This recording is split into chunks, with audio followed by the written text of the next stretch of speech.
Tom, some interesting news today. We hadn't heard a whole lot from the Premier for a while, but today he broke that silence by, first of all, weighing in on the issue of that OQLF survey that showed that, in fact, French is not in decline in public places. It hasn't been.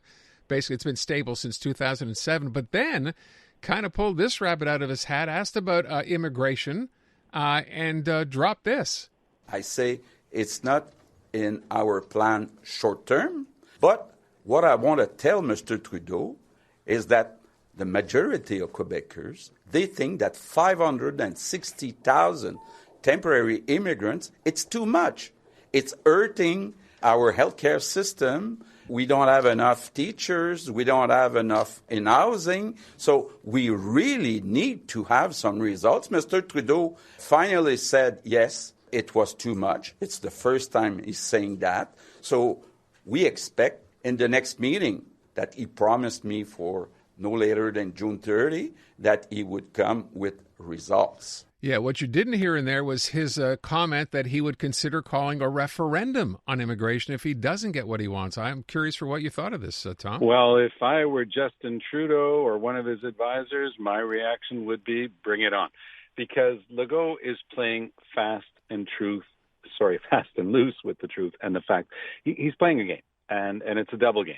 So on the first one, it's interesting. The minute the facts are no longer in his corner, because they aren't, they never really have been on language. He's no longer talking about the need to punish McGill and attack Concordia. All of a sudden, he's going after his other favorite target. Won't be the Anglos. Okay, no more Anglos. Let's go after immigrants. Most of the numbers that he put up there have everything to do with choices by the province of Quebec, which, as you already know, is the only province that has such extensive powers over quantities of immigrants coming into the province. And that big number of 500 and some odd, most of that are temporary foreign workers or students that have been approved by Quebec. Yes, there are a fair number of asylum seekers, and there are a fair number of refugees in there, or people who are asking to be recognized as refugees. And, the thing is, at some point, they're going to have to decide whether or not they're going to adhere to the convention and protocol with regard to refugees. It's worth noting that here in Montreal, he's a wonderful guy that you should have on one day named Joey Hanna, who is now the United Nations High Commissioner for Refugees representative in Montreal. Wonderful guy. Grew up in Laval. I know him. And he is exactly the type of person we need to be able to sit down in a very calm way, talk about these issues, because there are international obligations. So Mr. Legault can't have it both ways. He can't say that he wants to make sure that Quebec has more say in all of these matters and then say that we're not going to have to follow international rules. But this idea, you hear the referendum word, and of course people's ears perk up, and I'm just wondering, okay, you could go ahead. Yeah, you could go ahead and do that and do it in Quebec. And I think at the end of the day, Tom, I don't know what you think, but if you ask people here about immigration now, he'll cite that number, 560,000. I think most people might think, you know what, that's too big a number. Then what happens? Well, here's the problem for Legault. See, this is a press conference where he just gets to affirm things, right? He doesn't have to actually prove anything. And so he gets to put up that big number, and that's a big, scary number. But then you have to break it down. See, the thing about a referendum is that there are two sides. They have equal resources, and they're able to put out information. So, again, going back to my initial statement, if I were Trudeau or one of his advisors, bring it on. We'll put all the facts on the table. The feds have an outstanding immigration minister in Mark Miller who is able to cut through a lot of this BS. Sorry for the expression, but there's no other way to put it. And Quebec has an outstanding immigration minister in Christine Fréchette. She doesn't go in for a lot of this stuff. It's worth bearing in mind that she actually quit her major job that she had with Jean-François Lisée because she said there was no way for her to defend the so-called Charter of Values, the infamous Charter of Values of Bernard Drinville and Pauline Marois at the time. And, of course, as we recall, Lisée was a minister in that government. So, good. Let Legault keep huffing and puffing that he wants a referendum. He would get clobbered by Quebecers if he were to waste hundreds of millions of dollars, because that's the price tag on a referendum, hundreds of millions of dollars on a question where he would have to actually finally admit that he's the one responsible for most of the numbers that he's complaining about now. Okay. Let's move on from that to the other issue we commented on today, talking about that OQLF study that for all intents and purposes showed that really nothing has changed, and it hasn't in the last 17 years. Yep. Yet when he was asked about it, I don't know if you heard the clip, Tom. Have you heard this? Yeah, I think I know which one you're going for. Go ahead. Okay, here you go. This is the premiere. Yeah, it's a good news. We have to make sure that the next reports say the same thing, because some experts, they say that it's doubtful. I don't know. Yeah, so this is not good enough. The OQLF, apparently their survey is not good enough, but other experts, he'd like to hear from them as well. I played in this game for too long, and I'm sorry, I shouldn't be laughing because it's a serious topic, but it is laughable because I remember going way back. So I had worked as a lawyer at the Conseil de la Langue Française back in the early 80s, and I remember our poor demographer, really good guy, really good demographer too. He had been sent on to the stand in front of Jules Deschênes, very redoubtable Quebec judge, former Chief Justice of Quebec, on the famous case involving Canada Clause for access to English school versus the Quebec Clause.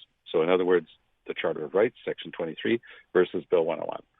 And he was torn apart because it's one thing, and I'd been in the room with these guys for years, they would sit there amongst themselves, convince themselves that they knew the numbers and so forth, under a withering cross-examination. And I remember the lawyer who did the withering cross-examination.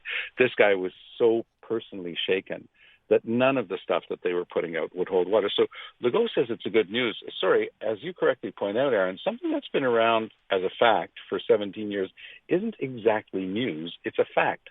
But we live in a fact-free backwater where you just get to affirm things like, ooh, French is in such danger in Montreal, let's attack McGill and Concordia. And that's what Legault got away with the hapless Minister of Higher Education, Pascal Derry, who put out information that was completely false on the subject of tuitions in other provinces in particular, but there were other things that she put out that were completely false.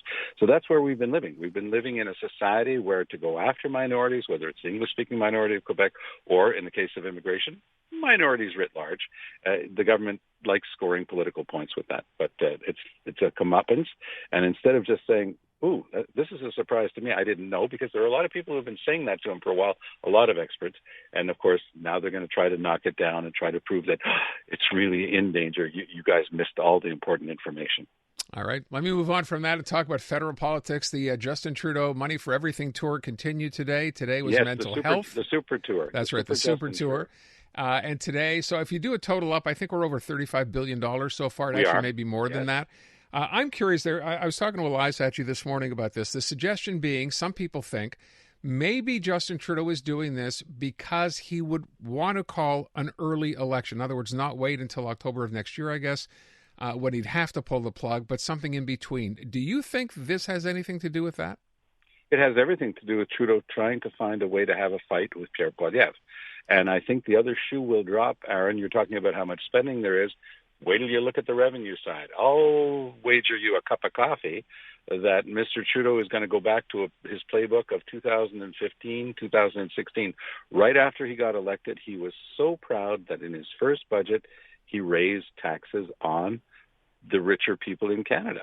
The first thing he did in his first budget was to increase income taxes, and he crowed about it. He milked it for all it was worth because he was trying to talk to the NDP's base, saying, oh, you see, Mulcair wanted balanced budgets. Look at me. I'm going for deficits. That's the way to run a government. And yes, we'll start raising taxes. I have a feeling that he's going to have chips on both shoulders. He's going to try to put on one shoulder all of the social programs, everything from the dental care to the paying for your contraceptives and everything in between that Trudeau's been rolling out. I mean, on Sunday, he took care of artificial intelligence, and on Monday, he was taking care of world peace by saying that he was going to increase spending for the Canadian Armed Forces. So this is all stuff that he's hoping that he can face Poilievre in the next election, saying, you're going to take away dental care for children that I've just put in place.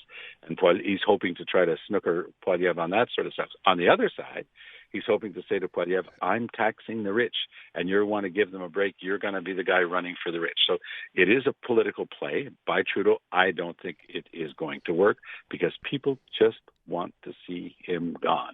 And he hasn't quite figured that part out yet. Will he pull the plug in the next few months? It's absolutely possible. Aaron, your thesis is absolutely possible and indeed plausible, simply because the pressure is starting to build within the Liberal Party. I mean, I talk to people in the Liberal Party, and any number of people that I've spoken to, don't forget, I used to be a provincial Liberal minister. I still hung around with a lot of the people who have been around with him, and they've been doing everything they can to give him the message, Justin, time's up. Like, you've had your turn, please leave. But of course, he's not the type to take that type of advice, and he is the only person who actually gets to decide if there's going to be an earlier election. All he has to do is walk out of his house, Rideau Cottage, right across the lawn to Rideau Hall, ask Mary Simon for a writ, and we're in an election. So stay tuned. You could very well be right. I want to ask, well, I know we're out of time, but I just saw the story. Did you see this on the town of Hampstead, the no confidence vote in the Liberal government story? No, I did not. Okay, so this came out, I think, about 20 minutes ago. And it seems that we're going to have Jeremy Leva, I think, the mayor of Hampstead, on to explain this. But the idea is here that the town of Hampstead has approved a non-confidence vote, if you will, against this federal Liberal government. And I'm trying to read the statement here, if I could just call it up, Tom. Give me one sec. Which says, tonight the Hampstead Council unanimously passed a resolution expressing non-confidence in the government of Canada. We remain unconvinced that Justin Trudeau and his cabinet possess the will or capability to effectively address anti-Semitism in our country.